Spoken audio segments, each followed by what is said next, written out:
Well, boys. How's it going? We're going good. We've been talking for like an hour already before the podcast, and the energy is just right tonight. So It's immaculate. I'm here for it. It is immaculate. Not here for it. Your quality right now. It's a little fuzzy. Yeah, I see that. That was a good one, Luke. It wasn't supposed to be a leading up, great, unreal, game-breaking joke. It was just a little hoorah. I know, but I expected it to at least hoorah, give me a chuckle. hoot and holler. Well, maybe you should get in the right mindset because it looks like the quality is for you because it's looking a little bit sharper now. Yeah, you know who is laughing? I fixed the issue. You know who is laughing? Giannis. Giannis is laughing. Congratulations to the Bucks. Sorry to Phoenix Suns. Yeah. But the Diamondbacks decided they wanted to win. So there can only be one good lose. team at a time in Arizona. D-backs kind of took it from them 2 games early to go on a little 4-game win streak. Suns choked 4 games in a row. I mean, how many games did the Suns lose in a row? 4. How many did the D-backs win in a row? 4. The math only adds up. Everything works in 4s in Arizona. All right. But let's talk about Milwaukee. Let's talk about Milwaukee, okay? So let's talk about it. First off, I want to say that Giannis had an unbelievable finals, just complete run. He had, I believe, 3 50-point games. I remember he had the back-to-back. In the clinching, he had 50 points, 14 rebounds, and 5 blocks. So he played great. And the thing is people like Drew Holiday, who shot 4 for 21 and shit, who are celebrating and stuff. I think that Giannis single-handedly, you could say, took down the super teams. He may not have, because he beat Brooklyn, and they were considered, the super team. So they were the super team. Honestly, I'm happy that Giannis won for the sake of that. But I also want to throw out a couple things that I just think are funny from the parade. Giannis shot a free throw with a little basketball into the crowd. Made sure to How long did that take? Good 10, 15 seconds. He paused. Did he really? Just clowning. Just paused like he was frozen for like 10 seconds and then shot it. He had to. PJ Tucker came up on stage to slam an entire bottle of champagne. That was pretty good. I would just overall say good for the city of Milwaukee. I know they had over 65,000 people that were outside of the stadium at that game that weren't there. So just, big W for Milwaukee. I can't tell you the last time I know they won a championship. I know the Bucks haven't won one in 50 years. So, big shout out. Did you see what Giannis did after? Went to Chick-fil-A and got a fucking 50-piece. Streamed it live. Wow. No 49, no 51, 50. 50. I want 50-piece. and he got it. He got that 50-piece. Oh, yeah. And man's got to touch the trophy.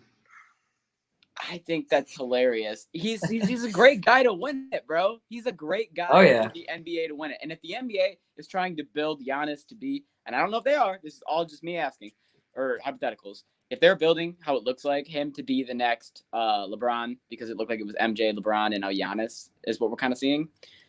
I don't think there's a better guy that you could have to be the face of the league next to Curry. Curry makes all the threes and Giannis dunks them all. I mean, if those are your 2 faces right now, like leading into the future. Those are good future faces. Yeah, I really enjoy that.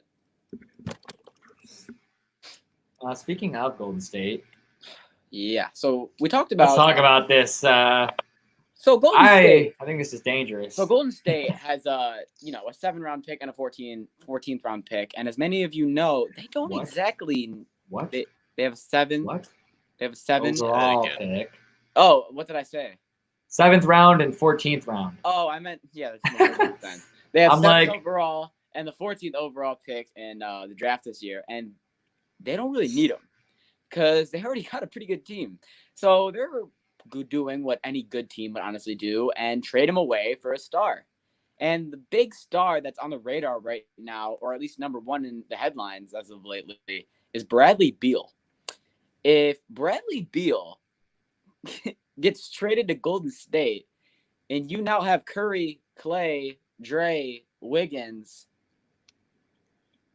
and Bradley Beal. I mean, Points galore. I don't know why that So hurt many me. points. That was just hurt. So many points. My back for I don't know why. Think about how many points lot of they're points. going to score, dude. And you still have I feel like There's a lot of points formulating in my I feel like the head right defense now. won't slack either because of Draymond and Beal are both pretty good defensively. And then you're still gonna have Curry Towns, sticks with his own and still too, even though he Oubre scores as and all much. these players off the bench that are decent players that we know can play because when everyone was injured, they got to play. Yeah. Oh my, Golden State, man! I know you guys like to bet and all. So if I were gonna pick someone to win the finals and make an early ass bet and throw a lot of money, you two, I'd look at Golden State. I already did. Okay, I currently have $100 on them. I'm not kidding. I believe you. I believe you. I thought one of you. I currently have $100 on Golden State to win the title next year. I saw a post. I saw a post on like I don't know what. I was at work and I checked my phone for a little bit. I was sitting in the car. I was like, well, you know what I'm gonna have to do now. I saw the odds and I was like, I kind of like those odds. Those looking kind of juicy. So I threw $100 on it. Yeah, what I'm gonna have to do now, Ty, right? You have no choice now. I'm gonna have to throw 100 on Suns to win, and then throw another 100 on the. Can they face in the finals? They're both Western Conference teams, so no. So they can. You finals. can. Yeah, you can pick conference final. Make some money off that. Well, I guess I'll see. And then hope they don't play each other before the conference finals. But you gotta realize. Yeah, I don't feel like doing. You gotta realize right now. You think Phoenix can go back to the conference finals next year? I think if you go once, you can. I would hope so. Well, I don't think Phoenix. I don't think Phoenix is the same as Miami Heat situation. Okay. We'll see what they do in the offseason too. Yeah. The Miami Heat situation, in a lot of arguments, is a bubble situation. Correct. So, like, did the Miami Heat make it to the NBA Finals that year? Yes. Was it the NBA Finals with an asterisk next to it? Yes. Yes. So, I mean, it is what it is. I just don't think that they're the same situation as the Miami Heat. I think that they can definitely, like, the Miami Suns can definitely come back. Phoenix Suns can definitely come back next year. I mean, Is it going to be harder? Yes, because we're not sure if they're going to have Chris Paul next year. And, yeah, I mean, it's doable, but. Brad said the Nets are a lock. He did say the Nets are a lock. Why is he that guy? We don't know. I'll be honest, Brad. Throw $200 right now on the Nets NBA championship. Bro, you probably throw $1K on it. Bro, fucking do it. Throw $1K right now. Do it. Yeah. And then come back and let us know that you just. Yeah, come back and talk to us. Yeah. In other news, DeMar DeRozan and Kyle Lowry are eyeing a reunion in the city of LA. And they would join the Lakers in this case. And Dylan, I know, loves this as a LeBron James fan a Lakers fan. And LeBron James, Anthony Davis, DeRozan, and Lowry? Oh? Tell me he's not competing with Kevin Durant in a one-on-one super team battle. Try telling me he's not. Bro, it's a recruiting battle at this point. Who can recruit the better team? Yeah. And you know what? You also got to remember there's another player who has been big talks, and that would be Chris Paul. He's a big name that could also be going to the Lakers because he's only on this 1 year. So Phoenix the fact that I see Kyle Lowry and Chris Paul, because as I've said multiple times, Dennis Schroeder, you're not that guy. You're just not that guy. And I'm sorry. We need a point guard that isn't you.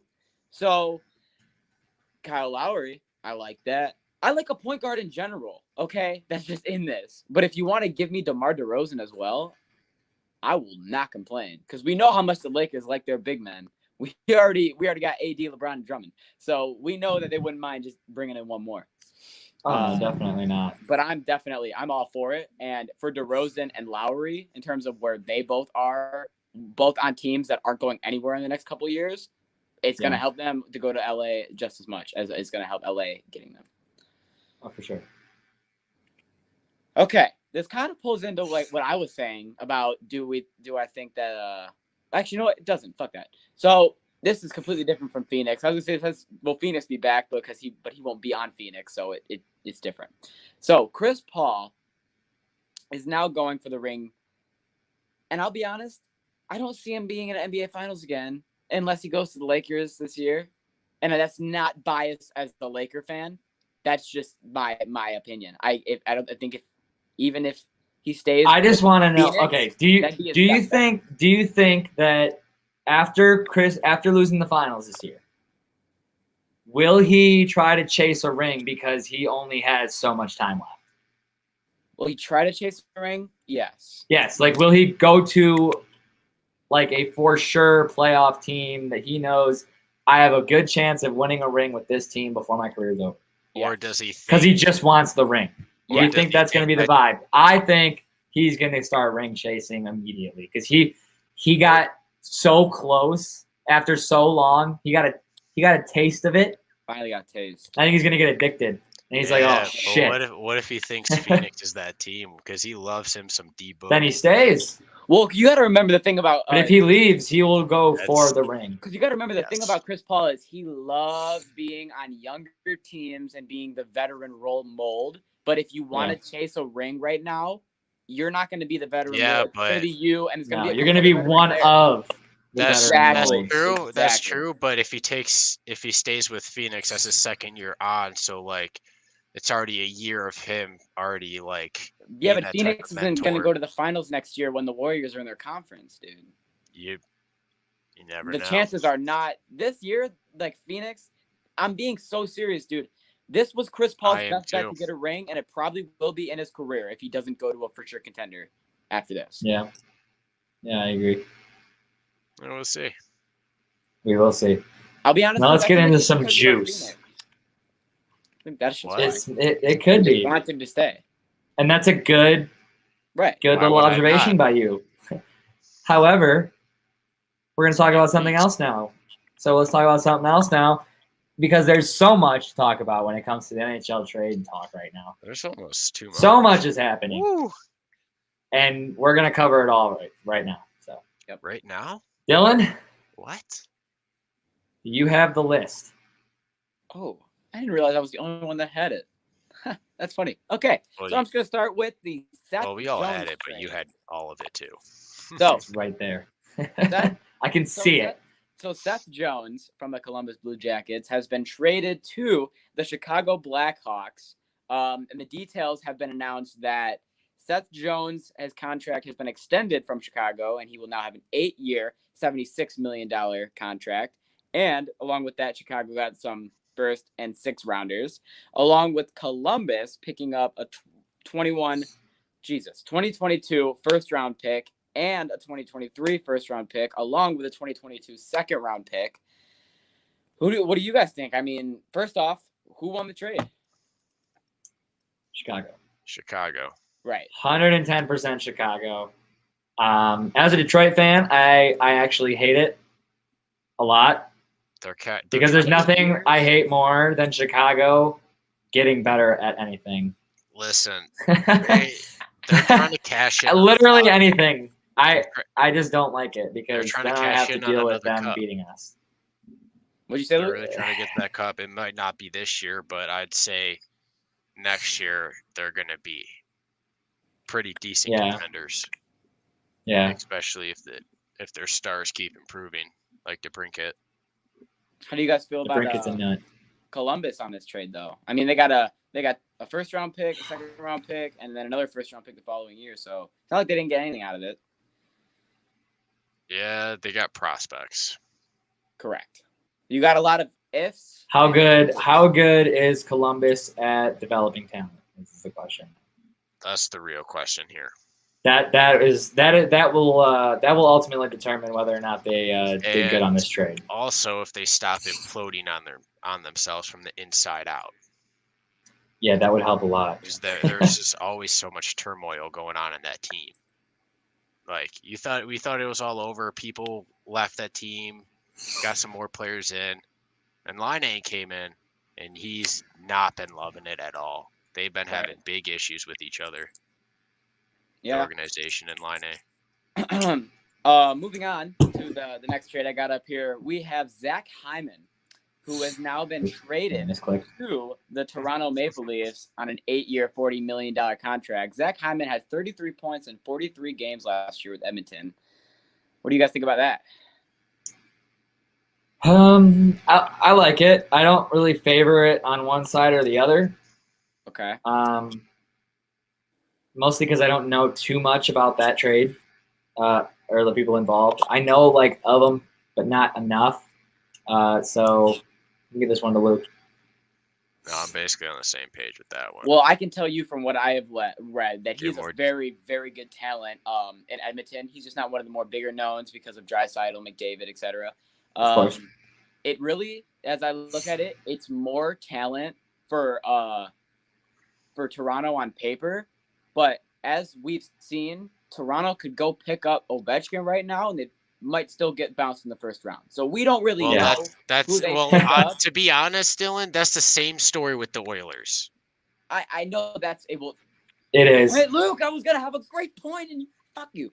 Okay, so as I was gonna say, snatched is anyways. Yoink. The only alternative is the same situation applies here to Edmonton, as they're getting rid of Zach Hyman, but also they're also freeing up a lot of cap room to where maybe we'll see a big player. Star can come, yeah. Exactly. Maybe we'll see possibly a little Vladimir Tarasenko over there. Bro, no, they don't need offense. They need defense over there. Vladimir Tarasenko is staying with the St. Louis Blues. All this chitter-chatter, and Tarasenko isn't going nowhere. He is going to be staying with St. Louis. They have talked. They have agreed on a deal, on a contract, and that will all be coming shortly. So all your trade talks with Tarasenko, you can shut them down. Also, anyone else with trade talks that you can shut down immediately, you can add Taylor Hall to that list. He has been signed by Boston on a 4-year, $24 million deal. I think everyone kind of knew that was going to happen. Saw that coming, yeah. Yeah, I don't after think that after the first year he had with them, no way he wasn't going to resign. Yeah, it's still. And you knew it'd be a 3 or 4 year deal too. Right. Bro, I'm sorry, but any team, if he goes to any team and he has that type of year, he's resigning because he's like, this is so much better than my every single year in my past. I need another year of this. Moving on, we have the Rangers, who traded, and if you know the last name or you've heard about it, you can help me because I'm gonna try to pronounce this. Pavel Buchnevich. Oh shit, that was a lot easier than I thought it was. Yeah, that was so much easier than I thought it was. Pavel Buchnevich. You can't say it. He has been traded to St. Louis for Sammy Blais. Blais. B-L-A-I-S. Go Wings, go Damn Wings, right. Go Tigers. Damn right, Berkey. Go Tigers. Go Tigers. Go Tigers. I'm just saying. Jeez, Dylan. Decked. I didn't head to toe. I just had to. But he has been traded to St. Louis for Sammy Blais. It's kind of a win on both sides. They're both young talent. They're both forwards, and that's really all I have to say about it. And I don't know if you guys have anything else to say. No. I got a bigger one. I got a bigger one up next. Don't worry. I know Luke has what to say about this. So, big trade today. Arizona decided to make a trade today with the Vancouver Canucks. So, the end of the trade, it pretty much has ended with Arizona getting a number 9 overall pick. They got Louis Eriksson, they got Anton Russell, and they got Jay Beagle. Not bad, right? Not pretty good, huh? Well, yeah, Vancouver walked away with Connor Garland and Adam Ekman-Larsson. Yeah, and we trade away our one stud that we have to actually build our team around because he's an absolute stud, and he was thriving. And hey, let's trade him away. Let's trade him away if they're loose baggage, so we can get 3 35-plus. Actually, I don't know about the other guy. I know 2 of them are at least 35-plus year olds. So we can get a couple more draft picks so we can bring in young guys for them to develop and the older guys just to age out and leave the team. Yeah. Wow. I think it's baffling. I think it's stupid as hell. I think it's just utterly there's really no good logic to it. Keep So your picks, keep your players, or at least just trade away Ekman Larson. Like, don't trade away your one guy that you can actually better your team for and actually make a playoff push in the future to come. Phil better show up next year. You better show out. Yosh threw that away. Like, I don't understand why they, just like you said, Arizona now they're only have one. They got to focus. Now they're back to eating everyone's dead contract. Focus on the Suns. Yost can't be good this year. Suns have to go off next year. Just guarantees it. To be honest, it's just the valley of death for contracts. That's where all the old, big, fat contracts of dusty players go. Valley of death. Last trade on here, and I know that these two know the name, and I can't remember it, but Red Wings pulled off a steal with Mr. Stevie Y. They got a trade with Carolina as they traded away Jonathan Bernier, who was a veteran goalie and washed up, honestly, before we even picked him up in the first place. And I'll let you guys go into the details of who we picked up because you guys know more info about this than me. About what? How Yzerman just robbed him? I don't know the goalie's name. I don't have it written down. Oh, you don't know the goalie's name? Yeah, I don't have it written down. So I Alex Nedeljkovic. Okay, yeah. I mean, honestly, Yzerman went on to say afterwards, he goes, "You're going to have to ask them how they were so comfortable doing that." Pretty much saying he doesn't even know how the hell he just pulled that off. Yeah, because Steve Yzerman was asked by a reporter, how did you pull this trade off with getting a goalie that was, in talks of being like the Vezina winner? And Steve's like, yeah, you know what? You'd have to ask them. Exactly. I really don't know how I did it. I just traded away a goalie that was washed before we got him. No disrespect, Jonathan Bernier. At one point, he was a great goalie. No, but yeah, he was washed when we got him, and he didn't get better. He was good on bad teams, then he got washed. To a team for a young goalie who didn't he almost win the Vezina Cup? Yeah. Bro, I'll be honest. Canes fans, that's tough. Yzerman being a general manager in the NHL is like stealing candy from a baby. He gets whatever he wants. All you got to do is say the word or name Yzerman. Yeah. And they will just flock towards him. Detroit. Yep. He is. I love it, and I'm going to say right now. He's a walking guy. I have one more piece of NHL news here, but I just want to say that's all the trade talk, and get ready for a lot every time episode because I got a feeling that this shit is not going to die down anytime soon. So keep the NHL trade. Expect that to be rolling. But my last piece of news here is obviously, as many of you know, the NHL released schedules the other day.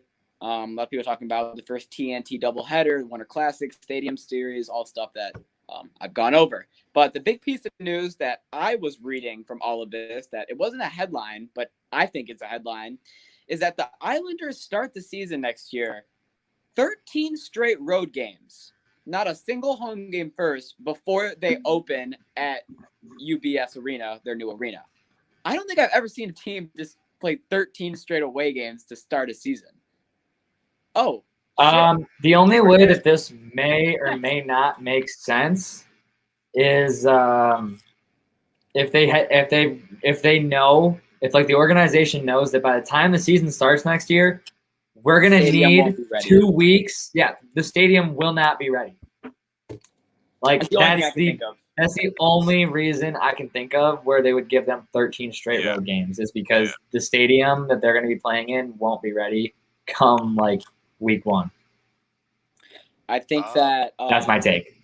I just think that it's a headline only because, and I want to ask you guys because you're obviously the better professional hockey players. I would call you, somewhat professional. I played at Central. Luke played at fucking juniors.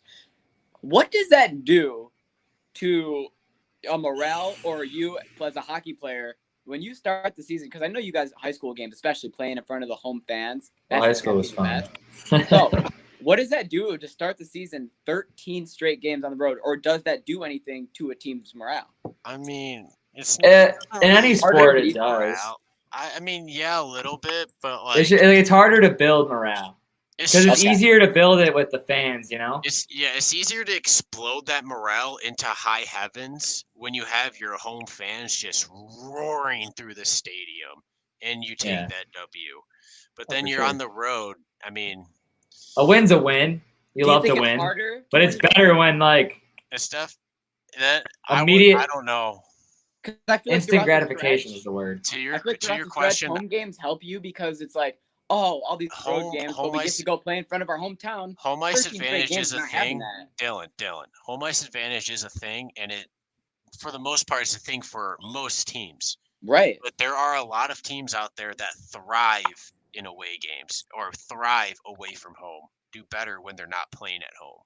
That's why I'm asking you guys personally. Like, if you guys looked at the schedule and you went, oh, 13 straight away games, do you think that would make it easier or harder to start the Personally, season? me playing hockey, I'd only pay attention to the crowd before the game started. But then once the game started, unless we scored a goal and the crowd was cheering, I kind of tuned them out.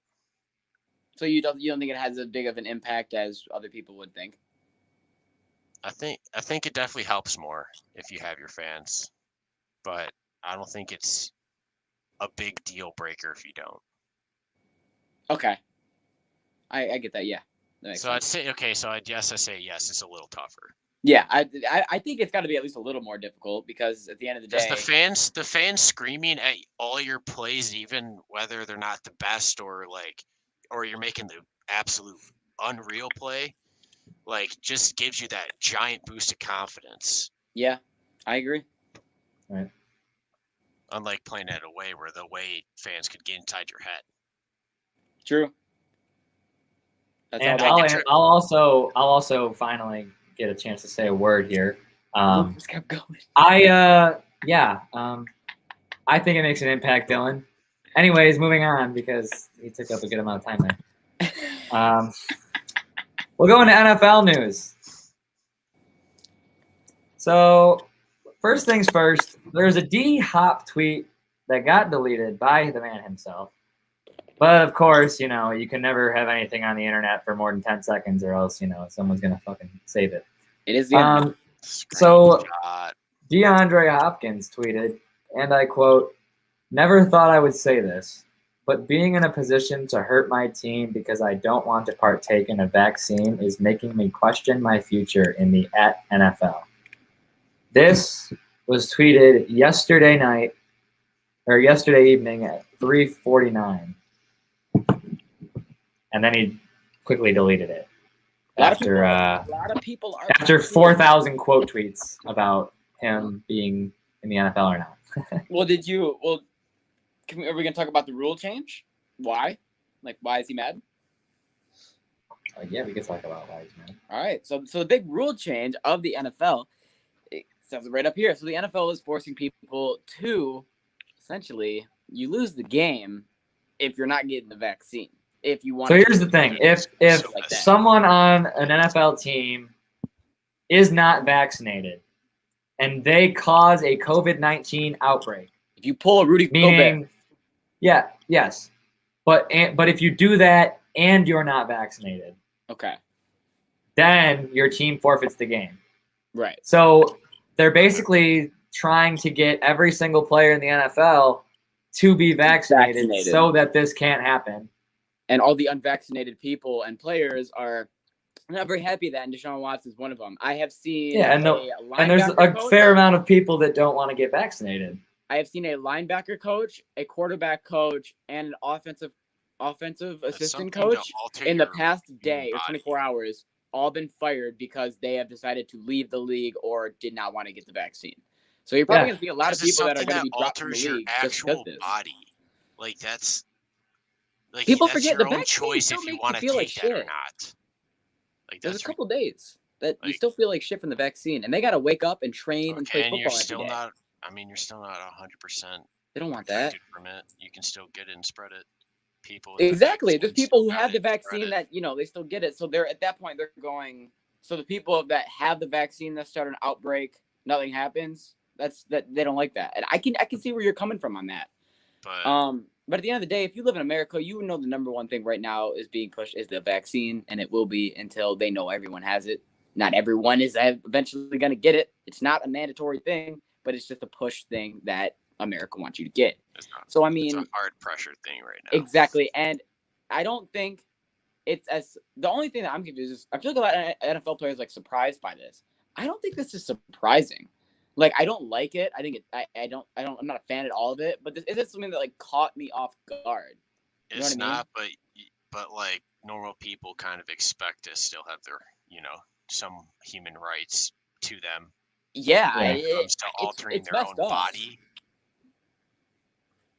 Like when it comes to medical like scenarios like this and like what you're doing for yourself, to yourself, etc. It's not about like the group mindset anymore. Like when you get down to the numbers and like the what you're putting into your body and what you're not, like that's a one-on-one conversation with yourself in the mirror. Yeah. Exactly. So I feel like you can't be telling these people like to do one thing when it's really a one-on-one conversation with yourself as to like, are we doing this? Like, do we trust this? Like, I'm not saying, you know what I mean? Like, don't take the vaccine and all that because it's your right to. I'm just saying. But do what you want. Do what you want. We're not talking about the vaccine anymore. This is a sports podcast. I don't care. Aaron Rodgers, Aaron Jones. The water couldn't be hotter. Hey, first off, calm down, eh? There's a lot of hostility. I can't. I don't like it. Just because we talked about COVID for 5 minutes, and COVID's the one thing no one wants to hear about. It's okay though. It's okay. Yeah, it's okay. It ain't okay. Fantasy. It ain't okay. Stay okay. Now, anyways, Rodgers and Jones, hot water with Green Bay. Very hot, steamy, boiling. Not only. You ready? Is it Aaron Jones? I thought it was Adams too. Is it Adams? I think it was. Yeah, it was Adams, not Jones. Oh, well, I always talked about Jones for fucking 5 minutes. Nobody talked about. When we did it earlier. I thought I did hear Jones too, but I don't remember being the one. That's all we were talking about. That's all I'm going to say on that. But anyways, they're in hot water in Green Bay because they are both. No one knows what's happening. Wait, they're not happy. Green Bay's not. Aaron Rodgers want to be in Green Bay? What are you talking about? When did this happen? Oh, sorry. It's only been happening for the past, 8 years? Shit. This shit is ridiculous. I'm getting annoyed. It's annoying. Oh, but I gotta calm down. That's fine. Goes and gets heated the next thing he says. I'll get heated about this. You were getting heated about political shit. I don't like political shit. So anyways. About COVID. It was about sports COVID. Anything not sports is political. I didn't say... Cheese, food, that's political. Anything not sports on here is political. Cheese and food? Yep. I mean, if you want to get down to the nitty-gritty, sports is pretty political too. Yeah, sports. Dylan, have you ever played sports as a kid? The coach's kid gets special treatment. That is sports politics. Yeah. A friend, a dad that's coaching has a friend whose kid plays the same sport and lets him on the team. That's sports politics. Or there's sports politicking. Don't forget that. When your mom's fucking the coach, and all of a sudden you're getting a lot of playing time. You have one or two very, very bad kids on the team. They're there to fill up the money gap. Exactly. Money bag. Exactly. Thank you, Nick Sand.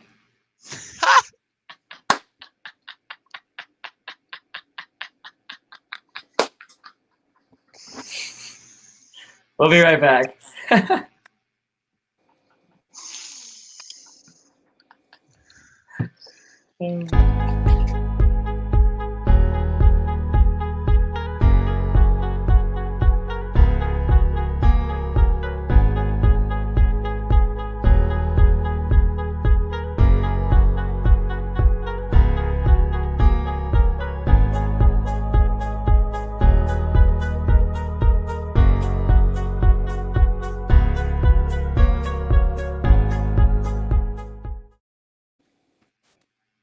All right.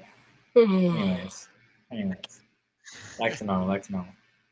The Dolphins have signed, I forget his first name, Shaquille? Brother. You got it. Come on, you got it. Ends with an M. Shaquille. Jakeem. It's Shaquille. I said his brother's name. Yeah, because He signs a 1-year deal with the Dolphins. This is a great pickup. As we know, the Dolphins. I like the Dolphins, man. A lot of people like the Dolphins. I like the way they're looking right now. And their defense is cut. Another great pickup for their defense. I mean, you have him with line. I'm not gonna go through their defense. Go through it. On multiple times, we have talked about how we think they have one of the best defenses in the leagues. I don't have it in front of me, Tyler. But at the end of the day, we know how good it is. And I know we were talking about it a lot when free agency was happening. So I think that the Dolphins, if they keep building on having this defense get better and better and better, it just makes shit easier on Tua, which is ultimately what they want to do. Make everything easier on Tua. Because when you have to go into a game, it's pretty much the opposite of what's happening with Dak Prescott. If you go into a game and you're like, hey, if I only put up 20 points or some shit, that's enough to win the game. That definitely helps you as a quarterback in your mindset because it doesn't put any extra pressure on you. Whereas if you're Dak Prescott and I have to put up 40 points and we'll probably still lose.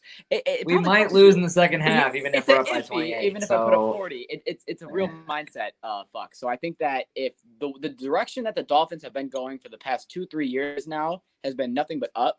And I think just another shout out to their GM. So yeah, no. They've got an Iserman over there in Miami, I'll tell you that much. They do. Little mini Iserman. Little mini Stevie. But San Francisco, they got a couple big players, and one of them is Fred Warner. And Fred Warner has now become the highest paid linebacker in the NFL as he got an extension that was worth $95 million. He already has $405 million guaranteed. The extension was also 5 years. So Fred Warner is a dog.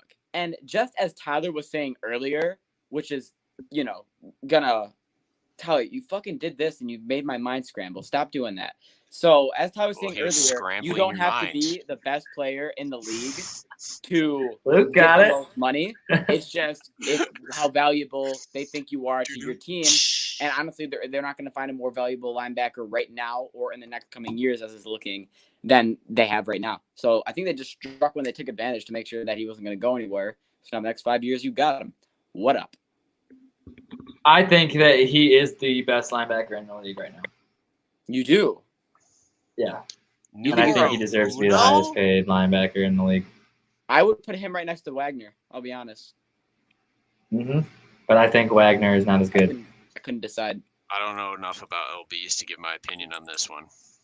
Or what about White? Don't sleep on White now from Tampa Bay. I like White. Don't get me wrong. I like Devin White. Yeah, Devin White's very well. Very good. Times.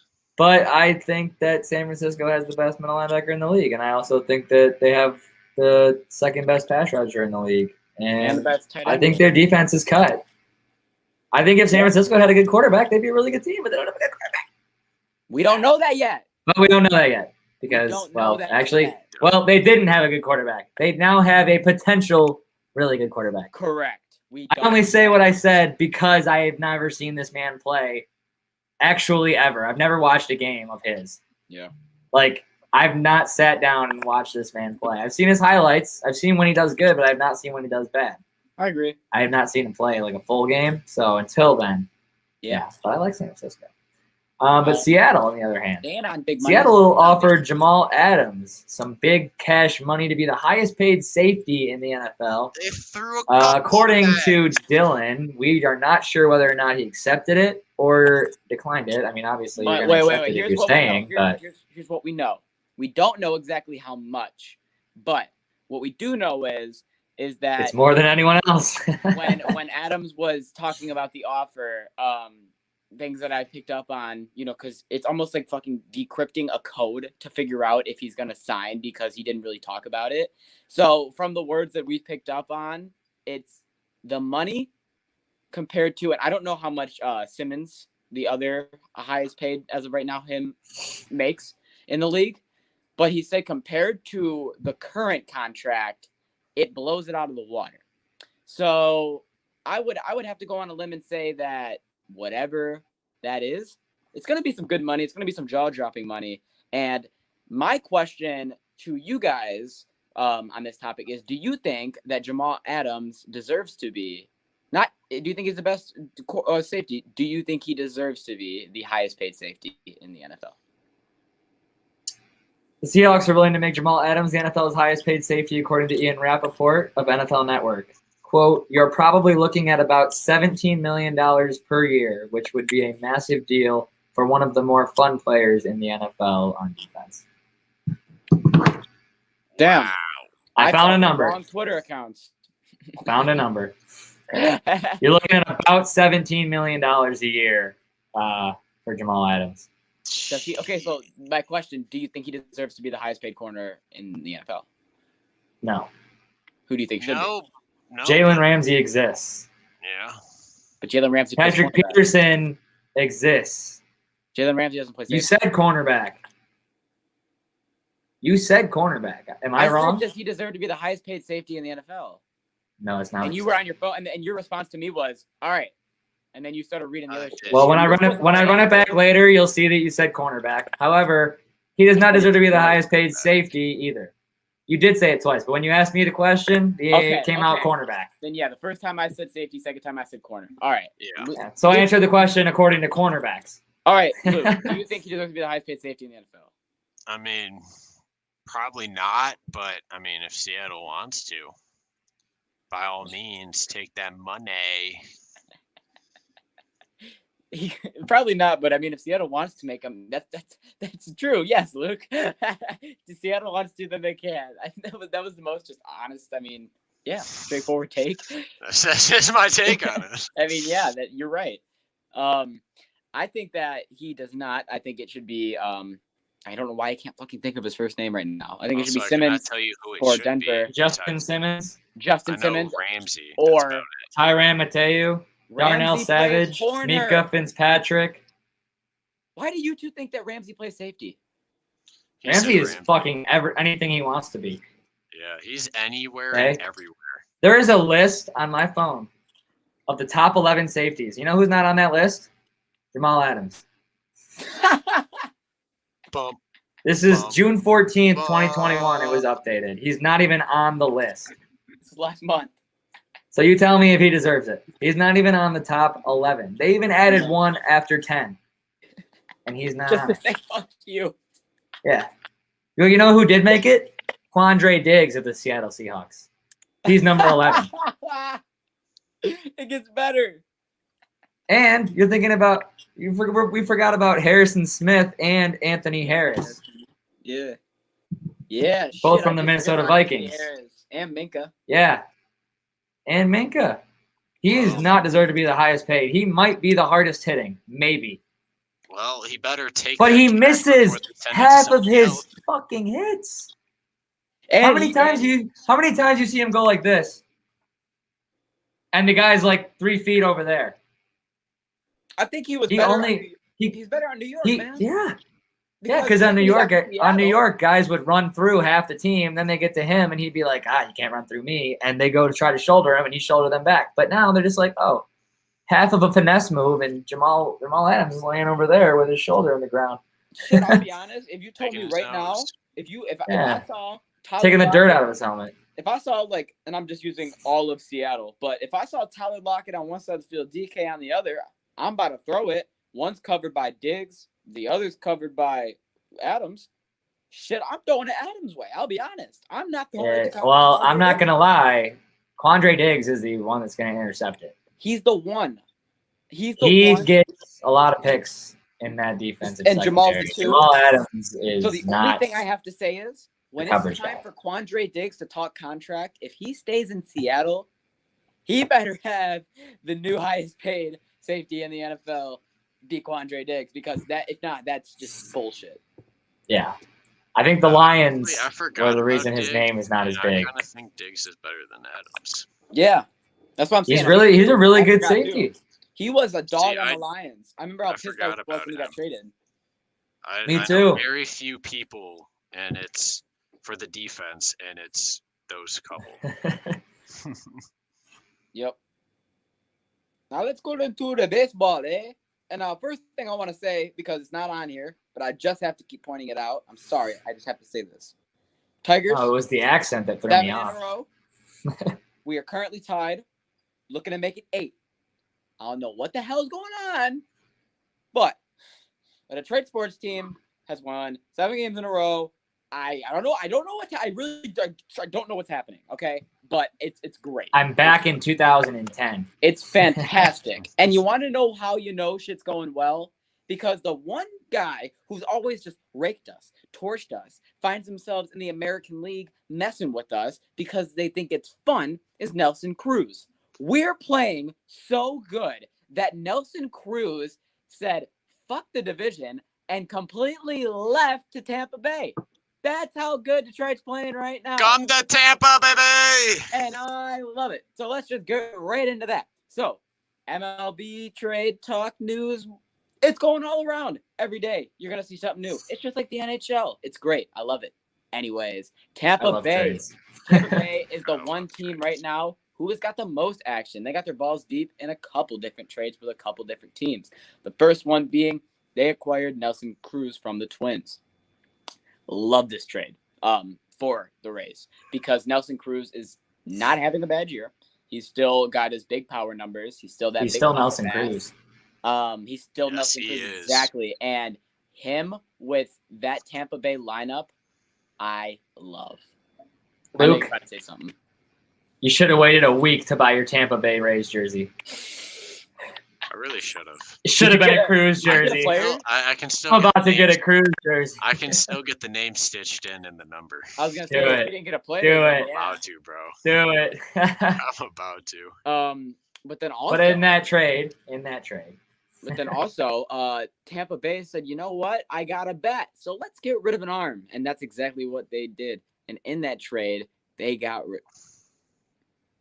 I told you the Mets before the podcast, and you wrote Twins.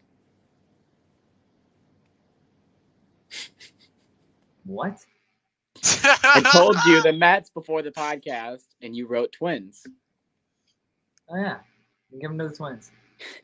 Ratings trade starting pitcher Rich Hill Long to the New York Mets, not the Minnesota Twins. This was not part of the trade. Give them to the Twins. It's different. This was completely different. Minnesota. Ty just really wants him to be on the Twins. I get it, Ty. Ty's a huge Twins guy. But Ty's just a Twins guy for some reason.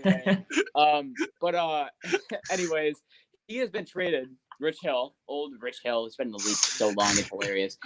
He is going back to New York, not the Yankees this time. He's going to the Mets. And this is really good for the Mets because they have Jacob deGrom. They have Marcus Stroman. They have now Rich Hill. A lot of good pitching. Not to mention, they have Edwin Diaz closing out of the bullpen. One of the best closers in the league right now. What? Boo, should have been the Twins. Anyway, so the Mets bats are lighting up, and if their pitching staff continues to stay, the Mets are going to be a real contender. And I'm actually being serious here. They're going to be a real contender.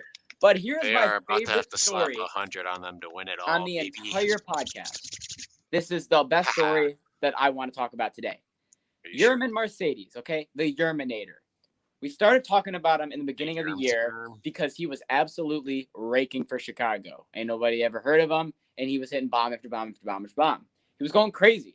He was going to be Rookie of the Year, I know, after April. That was what everyone was saying over and over. And throughout the entire year, the AL race was supposed to be Adolis Garcia, Akil Baddoo, and Yerman Mercedes. But Yerman Mercedes swung on a home run on a 3-0 count. And at the time, he didn't realize that was the worst thing he could have ever done in his career. So I don't get it, man. In that 3-0 count, Tony La Russa absolutely ripped him. He went on to become the worst hitter statistically from that stretch the next 30 days later, then got sent down to AAA and started raking again, started hitting bombs, started playing how he was in the beginning of the year. He was batting over 300.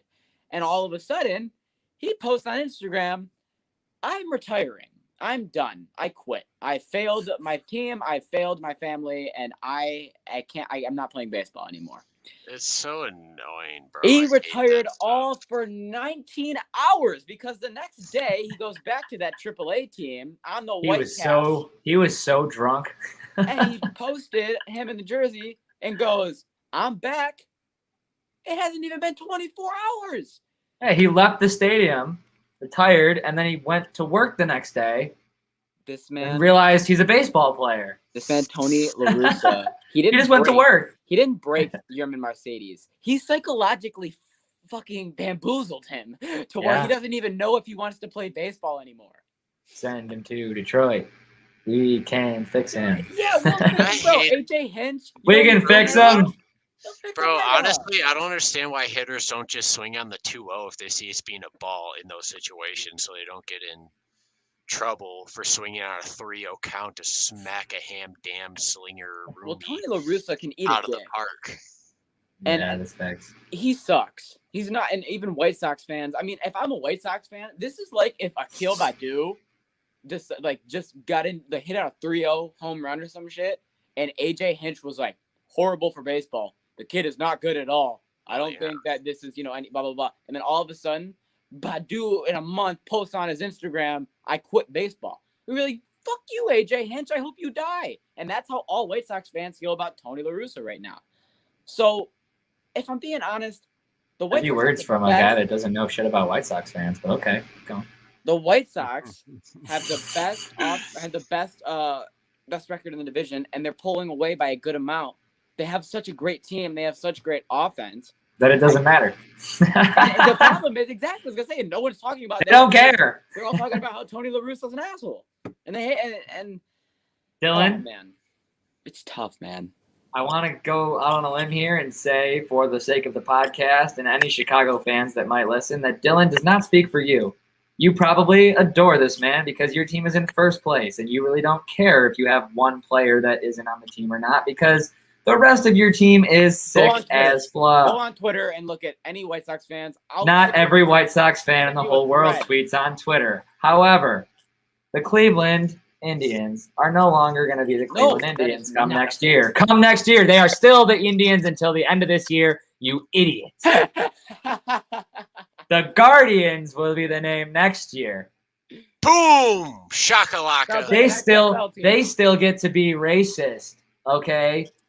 They're allowed to be racist for a little bit longer, so they can be the Indians until they get to be next year. Well, I mean, Guardians kind of fucked up, but I get it. You can't guarding? Change it mid-year. What are they guarding? Nothing, because they ain't guarding home plate. The Rays had 3 runs on a base hit to left field earlier. The ball got thrown in. Wild to third base. Guy went home. They threw it home. Wild at home. Goes past. Throws it back to home again. Ball goes to shortstop. The Rays end up with 3 runs in the second inning off the second. Yeah, well, they have 4 runs in the 9th right now, and a guy's still on. Hey, if you're on that MLB app right now, up 8-4. Can you tell me if the Tigers are winning? No, they really aren't protecting home plate at all.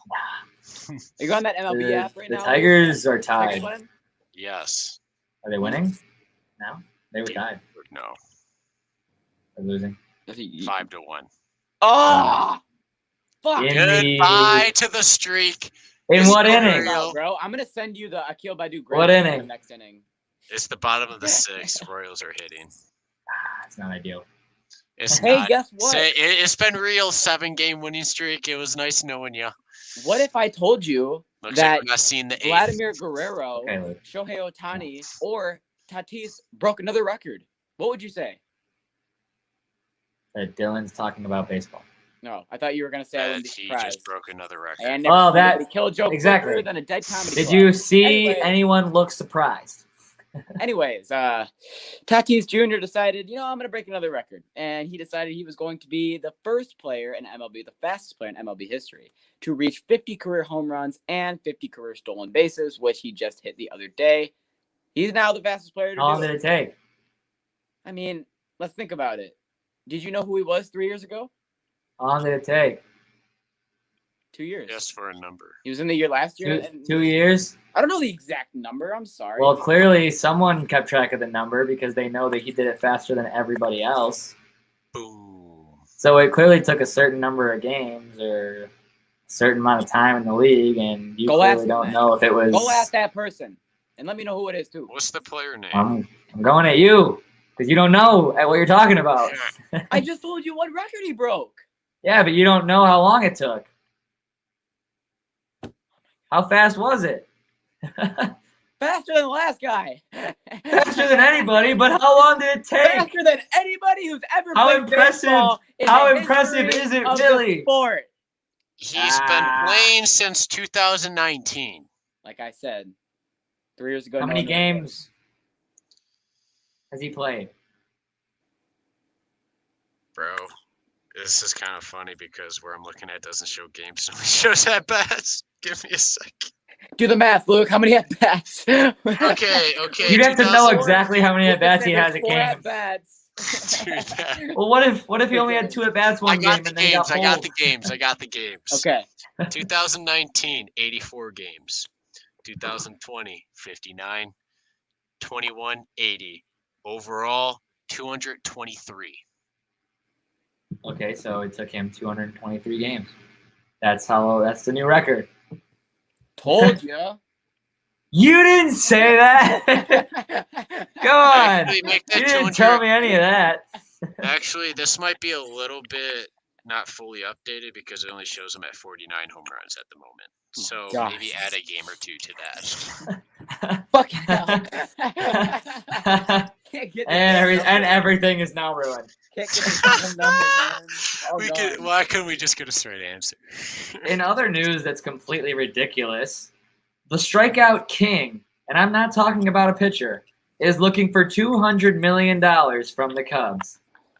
And by strikeout king in this case, we mean the man that strikes out more than any other player in the MLB while he's batting. He's know your role garbage. and know your price. I got 2 words. Here. Good luck. Yes, sir. Good luck. I don't know. I also have 2 words that are more reasonable for him. $20 million. $20. No, I know what the problem is. Hey, it's San Diego Studios' fault. They put him on the cover of fucking MLB last year, and now he thinks he's better than he is. It's all their fault. They need money for that cover. He's trying to deny the fact that he has the cover curse. Yeah, let's just take out the N and call it that too. He does, though. He really does. He fell all the way off after that. Tatis didn't. Tatis great. Well, but hey, when Miguel Cabrera won the Triple Crown, did they put him on the cover? Yes, he was the cover of MLB 13. That was horrible. That was the worst thing they could have done for us. Yeah. Then he got fat and slow and injured. That's a sports game. No, because you got to remember, Miggy was good until like 2015, 2016. That's when he actually started to just not hit home runs anymore and only hit singles. That's all we got for baseball. So. Oh. It's time to talk punching people and kicking people in the face and guillotine chokes and whatnot. Legally murdering. Yes, let's talk about legal murder. There will be no guillotine chokes here. Let's talk about legal murder. For the Sanhagen. There are 2 events we're talking about tonight, and that's the co-main and the main for tomorrow's UFC event. Luke will have most of the scoop, but we'll definitely give some opinions here. But we'll start with the co-main event. I believe this is the co-main, right, Luke? Oh yeah. Okay. Well, I mean, I haven't really seen Pava fight, but I've seen Kyler Phillips. He's an exciting fighter. I love to see him fight. So honestly, I'm gonna be on him for this one. Okay. I've seen Kyler Phillips on Twitter, and he's a fighter that I didn't know anything about him, but he's like a Sean O'Malley type fighter or any type of fighter that just he can sell a fight in my eyes. Like I'm curious, I want to watch him fight because I know Luke says this all the time. He's one of those fighters that you genuinely don't know what he's gonna do. You don't know if he's gonna submit him. You don't know if he's gonna knock him out. And I think that just gonna be all over the place. And more must see. He's gonna when whatever opportunity lies ahead for him, he's gonna take it and he's gonna secure that dub. Would you consider this is such a sidebar? I don't apologize. Would you, Luke, consider Conor McGregor that type of person too? You don't know what to expect? Because I have to put him in that category after today. I'd say yes, coming into the fight and the lead up to the fight. Yes. You never know, but going into the actual fight, you kind of know. Okay, because after today, he is 100% in that category. Because you never really do know what you're going to expect with Conor McGregor. It's like last time we talked about Conor McGregor and we were talking about a Lamborghini yacht. Well, this time, he spent the afternoon hanging out with Justin Bieber. You know, What? What? That's so weird. You really don't ever know what to expect from Conor McGregor, do you? You know, JB is just hanging out with all these stallions. All these UFC fighters. Yeah, like what? He became a hard ass after the baby song made him famous. He's like, all right, I'm not that guy. At least I'm this guy. At least he chose the right fighter, you know? Hey, look, anything to keep Justin Bieber away from hockey, I'm all for it. I think he might be the reason Toronto never wins a playoff game. I was just about to say, bro. Bro, he literally went to the UFC fight with Matthews. Yeah. Or was it? You wonder why Toronto sucks at hockey? He's hanging out with Justin Bieber. You're a super fan. Your number one guy, JB. Yeah. And then getting into the main event. Corey Sandhagen and TJ Dillashaw. Gonna be a good one. Sandhagen coming off a dub from kneeing an absolute hole inside Edgar's face. Yeah, that wasn't supposed to happen. And we got TJ Dillashaw returning to the octagon off his EPO suspension. Yeah. He was taking a little booster. He's trying to get that little boosty boost. I didn't know Dillashaw. He's going to kill somebody. He's going to kill somebody. Was. Yep. Oh, then I'm taking Dillashaw. Dillashaw first round KO on the roids. Well, I mean, he's off him now. He's using this fight. He found some legal ones. He's using this fight to. He's using this fight to prove all his haters basically that you can use legal steroids. I didn't really need those. Those. It sounds like he found a powder. Won his fight over DC, and he was like, "I want to fight him again because I want to prove that I can beat him without on anything." That's what I'm getting the vibe of. Yeah. No, but hear me out. I want Corey Sandhagen to win because he's an exciting fighter, and he kind of won me over with that knee through Frankie Edgar's face. That was nutty. And I've been watching a lot of his highlights since. If anything Luke likes, it's a good fucking knee. A good knee to the dome. Right. And then I want him to win, but it's tough. It's tough to not see a TJ Dillashaw comeback KO. This could really go either or. It's going to be a war. It's either going to go quick or it's going to go long. It's hard to tell. But I want Sandhagen to win, but I can't stop seeing TJ Dillashaw with that comeback KO in my brain. I'll be honest. I'll take TJ Dillashaw just fucking off me. I'll take TJ Dillashaw round 3 KO. Only because Dillashaw round 1 knockout. Only because I don't think it will be a round 1 knockout either way.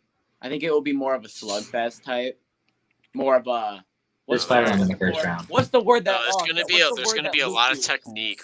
It's gonna be a big chest fight. What's the word that Luke uses when the robot? It's gonna be like a robot rock'em sock'em type thing. I think it's gonna be one of those. Whatever that word Luke is. Rock'em sock'em. Yeah, it's gonna be one of those fights. Just a slug. It's gonna be a little red versus blue. But these two are really good at getting inside and out of the pocket. I mean, I know TJ's very good and comfortable inside the pocket and can piece a motherfucker up. Mm-hmm. He can also take a hit and recover and finish a fight. He did against Cody Garbrandt when he literally got saved by the bell and pulled an Oliveira. Well, I guess Oliveira pulled to him because he did it first. Whoa. Oliveira pulled to him. And then he ended up rocking him and was like, yep, I'm going to take this. So those are my thoughts on that. What are your guys' thoughts? You guys excited for this? I mean, I'm ready. I have a Saturday off. Oh, I don't work tomorrow. Just so happens I always have Saturday off. Well, it just so happens that I actually am not scheduled to work tomorrow. They did not give me that for the first time in a month. Well, then I guess we'll be here tomorrow. That settles that. Well, I don't have any more. I'll be honest. I don't have any more news, but I have one question for for Luke, UFC base. Now, I just want to know, how long in minutes or seconds will Amanda Nunes next fight last? How just in minutes or seconds? How long will her next fight at 265? How long will it last before she knocks or submits her opponent? I just want this right now. I mean, I'll give it the first couple rounds. Depends. I have to look more in to see how tough of a brute the other chick is. But so 3 minutes and 40 seconds. Thank you, Tyler.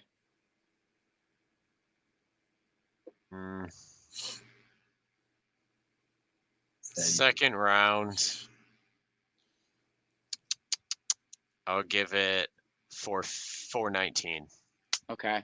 I'll take second round. Write those down. Write those down. You're not gonna remember. Damn right I'm not. I'm not gonna remember. You asked for exact numbers. Oh. Tyler said 3 what? See, I don't even remember. 323. 323. That is what I said. All right. I don't remember. Okay. I'll go with it though. Yeah, I'm confident on 323. Yeah. All right. That's all I got. All right. Well, that's all we got for today's podcast. Thanks for watching. Make sure you guys join the winning today with Vegas Sports Advantage, because we've been winning with them and you can too. Start making thousands of dollars, because gambling is fun. Nah, but seriously, be careful with gambling. However, it is really fun and I've been making a lot of money. Have a great night, everybody, and we'll talk to you guys on Monday.